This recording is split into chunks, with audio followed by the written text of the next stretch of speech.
నువ్వు భూములు అమ్ముతావా? అంటే ఎవరికి మద్దతు పలుకుతున్నాడు ఈటెల రాజేందరు? అంటే చేయొద్దా? రైతులకు రుణమాఫీ చేయొద్దా? భూములు మీరే అమ్ముకుంటారా? మీరే గుచ్చుకుంటారా? మీరే ఆక్రమించుకుంటారా? దేవుడి భూములు ఆక్రమించుకున్నావా నీ మీద ఆయన అన్నాడు. ఇప్పటివరకు చర్యలు తీసుకోలే. కేసీఆర్ ధరణితోని 1000 ఎకరాలు ఆక్రమించుకున్నాడని రాజేందర్ అన్నాడు. ఆయన దాని మీద ఏం జోలి చెప్తలేడు, ఢిల్లీకి ఫిర్యాదు చేస్తలేడు. అందుకే నేను కేసీఆర్ను సూటిగా డిమాండ్ చేస్తున్నా, మల్కాజ్గిరిలో బీజేపీ అభ్యర్థి ఈటెల రాజేందర్ను గెలిపించడానికి మీ మేడ్చల్ ఎమ్మెల్యే బహిరంగంగానే మాట్లాడిండు, గెలుస్తున్నాడని అభినందించిండు. తక్షణమే మీ మేడ్చల్ ఎమ్మెల్యే మీద చర్యలు తీసుకోండి. బీజేపీతో మీకు చీకటి ఒప్పందం లేకపోతే తెలంగాణ సమాజానికి నేను విజ్ఞప్తి చేస్తున్నా, వాళ్ళ ఒప్పందం బయటపడ్డది.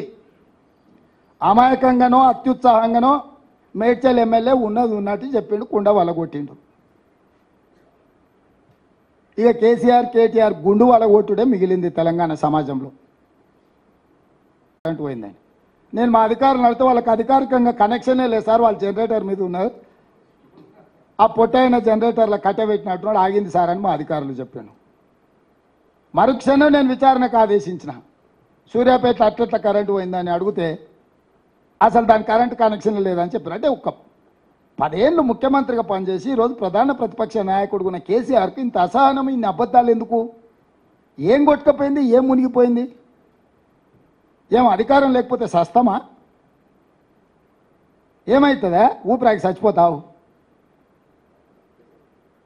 అసలు ఏమన్నా 10 ఏళ్ళు దేశాన్ని బట్టి పీడించిన మోడీని ఎట్లా ఓడగొట్టాలనో బాధ్యత లేకుండా 100 రోజులలో 5 గ్యారెంటీలు అమలు చేసి ఈరోజు 2 లక్షల రుణమాఫీ ఖచ్చితంగా అమలు చేస్తామని మేం చెప్తుంటే, అరే పిల్లగాడు ఏదో తిప్పల పడుతున్నాడు, చేయని చూద్దాం, ఒక 6 నెలలు సంవత్సరం సంసారం చేయని, పిల్లనో పిల్లగాడో పుట్టని అని అంటాడు ఎవడన్న పెద్దోళ్ళు.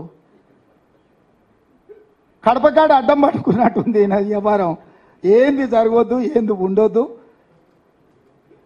ఏం పోయే కాలము, ఏంది దుర్మార్గము. అందుకే తెలంగాణ